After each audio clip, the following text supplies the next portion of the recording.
Hello my dear students, welcome to Clifood classes. তুমি যারা বর্ধমান বিশ্ববিদ্যালয়ে পলিটিক্যাল সায়েন্স মেজর নিয়েছো, ফার্স্ট সেমিস্টার ফার্স্ট ইয়ারে পড়ছো, তাদের মেজরের পলিটিক্যাল সায়েন্সের একটা প্রশ্ন নিয়ে আজকে আমরা আলোচনা করছি। তোমাদের মেজর হচ্ছে পাশ্চাত্য রাষ্ট্রচিন্তার ইতিহাস।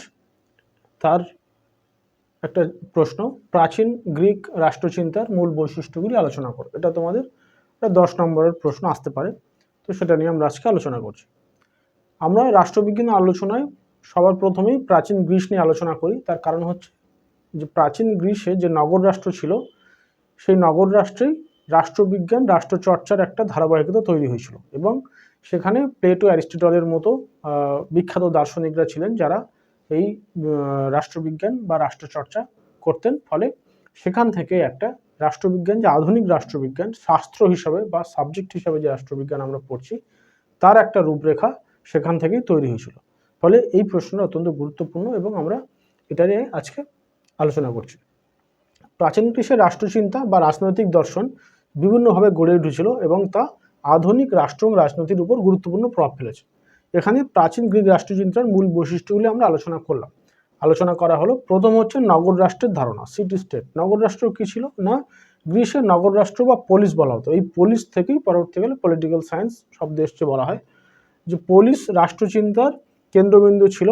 প্রতিটি পলিস ছিল একটি স্বাধীন রাষ্ট্র, অর্থাৎ ছোট ছোট নগর যেগুলো ছিল, শহর যেগুলো ছিল, সেই প্রত্যেকটা শহরকে একটা একটা রাষ্ট্র হিসেবে ধরা হতো, যেখানে নিজস্ব শাসন ব্যবস্থা ছিল, সংস্কৃতি ছিল। এথেন্স এবং স্পার্টা ছিল প্রধান দুটি পলিস, অর্থাৎ এথেন্স এবং স্পার্টা নামক দুটো প্রধান পলিস ছিল, এবং এছাড়া প্রত্যেকটা পলিস তাদের নিজস্ব আলাদা আলাদা নিয়ম নীতি অনুযায়ী পরিচালিত হতো। সরাসরি গণতন্ত্র বা ডাইরেক্ট ডেমোক্রেসি ছিল এখানে। যে প্রাচীন গ্রিসে এথেন্সে সরাসরি গণতন্ত্র বা ডাইরেক্ট ডেমোক্রেসি ছিল, যেখানে প্রতিটি নাগরিক রাষ্ট্রের গুরুত্বপূর্ণ সিদ্ধান্ত নেওয়ার প্রক্রিয়ায় যুক্ত হতো। ঠিক আছে, এখানে এই যে প্রতিটা নাগরিকের কথার মধ্যে কিছু বিষয় রয়েছে, যেটা আমরা নাগরিকের ধারণা পরে এতে পয়েন্টে পড়ব, এবং এই আধুনিক গণতন্ত্রের বিকাশে তারা গুরুত্বপূর্ণ প্রভাব ফেলতো। অর্থাৎ রাষ্ট্রের যে সিদ্ধান্ত নেওয়া হতো, সেখানে প্রত্যেকটা নাগরিক সেখানে যুক্ত থাকতো। নাগরিক কারা ছিল এই সময়, কোন নাগরিকদের কথা বলা হচ্ছে যারা গণতন্ত্রে অংশ নিত? না, পুরুষরা ছিল, যেখানে নারী, দাস এবং পরবাসী, অর্থাৎ অন্য পুলিশের লোক, অন্য জায়গার লোক যারা থাকতো, তাদেরকে রাজনৈতিক অধিকার ছিল না, তাদেরকে সিটিজেন বলা হতো না। কেবলমাত্র যারা মেল সিটিজেন ছিল, পুরুষ অধিবাসী, তারাই কিন্তু এই গণতন্ত্রের বিভিন্ন সিদ্ধান্তের ক্ষেত্রে তারা যোগাযোগ রাখতো এবং তারা এই বিষয়গুলোকে যোগদান করত। শাসন ব্যবস্থার ধরন কি ছিল না, প্রাচীন গ্রিসে বিভিন্ন ধরনের শাসন ব্যবস্থা দেখা যেত। যেমন সরাসরি গণতন্ত্র, ডাইরেক্ট ডেমোক্রেসি, সেটা ছিল এথেন্সে। সামরিকতন্ত্র, অর্থাৎ সেনাবাহিনীর দ্বারা চালিত হতো, স্পার্টা। আর হচ্ছে রাজতন্ত্র, যেখানে রাজা পরিচালনা করতো, সেটা ছিল ম্যাসিডোনিয়া। তো এই যে গ্রিক দার্শনিকরা, এরা এই সমস্ত প্রকারভেদ, এই বিভিন্ন প্রাচীন যে এথেন্সের যে বিভিন্ন যে শাসন ব্যবস্থাগুলো ছিল গ্রিসের, সেগুলো নিয়ে আলোচনা করেছেন, এবং পরবর্তীকালে সেই শাসন ব্যবস্থার কি সুবিধা সেগুলো দেখে পরবর্তীকালে যারা আধুনিক রাষ্ট্রবিজ্ঞানী, সেগুলো তারা প্রত্যক্ষ গণতন্ত্র, সামরিক গণতন্ত্র, সামরিক শাসন এবং রাজতন্ত্র বিভিন্ন বিষয় নিয়ে তারা একটা ধারণা পেয়েছে। নৈতিকতা এবং ন্যায় বিচারের ধারণা কি? প্রাচীন গ্রিক রাষ্ট্রচিন্তায় নৈতিকতা এবং ন্যায় বিচার একটি গুরুত্বপূর্ণ ভূমিকা পালন করে। ন্যায় বিচার হলো রাষ্ট্রের মূল ভিত্তি, যা নাগরিকের জীবনে ভারসাম্য ও সুশাসন বজায় রাখতে সাহায্য করে। কোনো নাগরিক যদি তার কোনো সমস্যা হয়ে থাকে, তাহলে সে যেন একই রকমের বিচার পায়, সেটাকেই ন্যায় বিচার বলা হয়। সেটাকে এখানে রাষ্ট্র ব্যবস্থা কিন্তু গুরুত্ব দিত।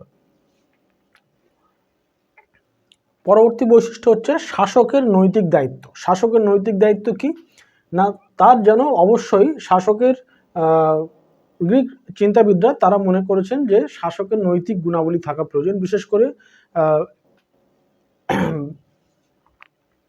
প্লেটো তার বিখ্যাত যে গ্রন্থ রিপাবলিক, সেখানে তিনি উল্লেখ করেছেন যে শাসকের অবশ্যই নৈতিক গুণাবলী থাকা প্রয়োজন এবং তার ন্যায়পরায়ণ হওয়া উচিত, যাতে করে সে তার জনগণের বিভিন্ন বিষয়গুলোকে ন্যায়পরায়ণভাবে আলোচনা করতে পারে। শিক্ষা এবং জ্ঞান চর্চার গুরুত্ব। প্রাচীন গ্রিক রাষ্ট্রচিন্তায় শিক্ষার গুরুত্ব ছিল অপরিসীম, কারণ এখানে বুঝতেই পারছো যে সেই সময় যেহেতু রাষ্ট্র নিয়ে আলোচনা হতো, আলাদা আলাদা একটা নগরকে একটা রাষ্ট্র হিসেবে ধরা হতো, ফলে সেখানে শিক্ষার অনেক গুরুত্ব ছিল। শিক্ষা নাগরিকদের মানসিক এবং নৈতিক মূল্যবানকে বিকাশ ঘটাতো। যুক্তি এবং বিতর্কের ব্যবহার ছিল। গ্রিক রাজনৈতিক চিন্তাধারায় যুক্তি এবং বিতর্কের গুরুত্ব ছিল অসাধারণ। সক্রেটিস, প্লেটো, অ্যারিস্টটলের মতো দার্শনিকরা তারা যুক্তির সাহায্যে সামাজিক রাজনৈতিক বিভিন্ন সমস্যা সমাধানের পথ দেখাতো।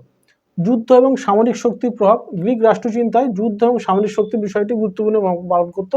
বিশেষ করে স্পার্টা, যেহেতু আমরা একটু আগে বললাম কি না, স্পার্টা ছিল একটি সামরিক শাসিত পলিস, ফলে খুব জোর দেওয়া হয়তো স্পার্টা বিশেষ করে গ্রিকদের জন্য সামরিক প্রশিক্ষণ এবং রাষ্ট্রের প্রতি তাদের আনুগত্য প্রদর্শন করতে হতো। ঠিক আছে, ফলে যুদ্ধ সামরিক শক্তির প্রভাব ছিল অনেক বেশি।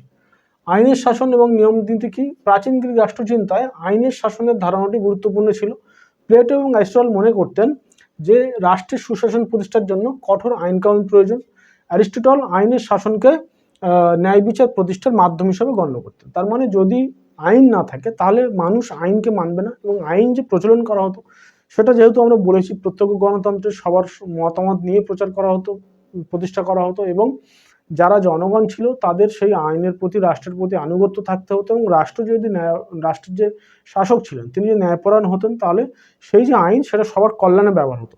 ফলে আইনের শাসনটা একটা বড় বিষয়, যেটা থেকে আধুনিক কালে প্রত্যেকটা রাষ্ট্র তাদের লিখিত সংবিধান বা আইন এই বিষয়গুলোর উপর জোর দিয়েছে। তো আমরা যেটা দেখলাম যে বিভিন্ন যে বৈশিষ্ট্যগুলো আছে সেটা হচ্ছে যে এই যে প্রাচীন গ্রিসের যে বৈশিষ্ট্য সেগুলো আমরা এখানে আলোচনা করলাম।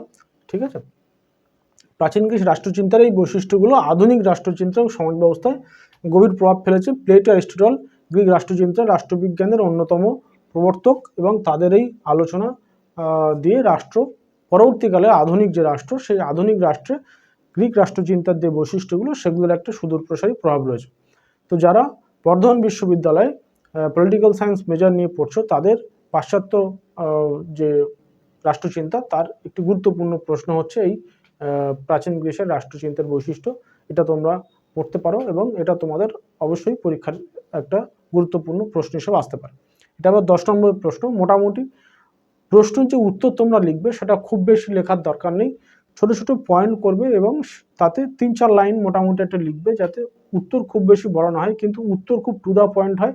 অনেকগুলো পয়েন্টে ভেঙে ভেঙে উত্তর লিখবে যাতে তোমার নম্বর ভালো আসে। ঠিক আছে, আরেকটা বিষয় এখানে বলি, সেটা হচ্ছে যে কেবলমাত্র সাজেশন এবং নোটস পড়েই পরীক্ষা দেবে না, চেষ্টা করো যে যে বিষয়গুলো আমরা আলোচনা করছি সেই বিষয়গুলো তোমরা একটু বইও না পড়ো, বিশেষ করে টেক্সট বুক। কেবলমাত্র কিছু নোট বই, সাজেশন বই বা কারোর থেকে একটু নোট সাজেশন কিনে নিয়ে পড়লে এতে করে তোমার নলেজ বৃদ্ধি হবে না।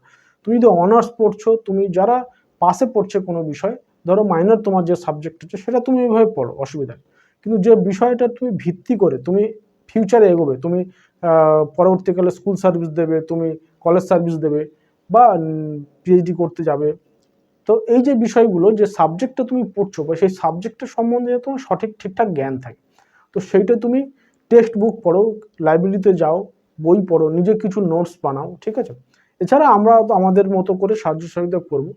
তো এছাড়া তোমাকে কিন্তু নিজেকে পড়াশোনা করতে হবে। এমন না যে তুমি কিছু বই পড়লে, তুমি মানে কিছু নোটস কিনে নিলে, সেই নোটসগুলো তুমি পড়ে পরীক্ষায় উতরে গেলে, কিন্তু তাতে কিন্তু তোমার কোনো রকম জ্ঞান তৈরি হয় না, নলেজ তৈরি হয় না, যেটা কিন্তু ইন ফিউচারের পক্ষে খুব ডেঞ্জারাস। তোমার কেবলমাত্র মার্কশিটে কিছু নম্বর থাকবে কিন্তু তুমি সেই বিষয় সম্বন্ধে কিছু জানো না, তোমার কোনো ডেপথ নেই, কোনো কনসেপ্ট নেই, ফলে তুমি কিন্তু ভবিষ্যতে সমস্যা পড়বে। ফলে যারা অনার্স পড়ছো তাদেরকে আমরা বারবার বলবো তোমরা অবশ্যই বিষয়, যেন কোনো বিষয় তুমি যাতে বুঝতে পারো, কনসেপচুয়ালি তুমি বুঝতে পারো, তার জন্য একটু পড়াশোনা করো। ঠিক আছে, ধন্যবাদ।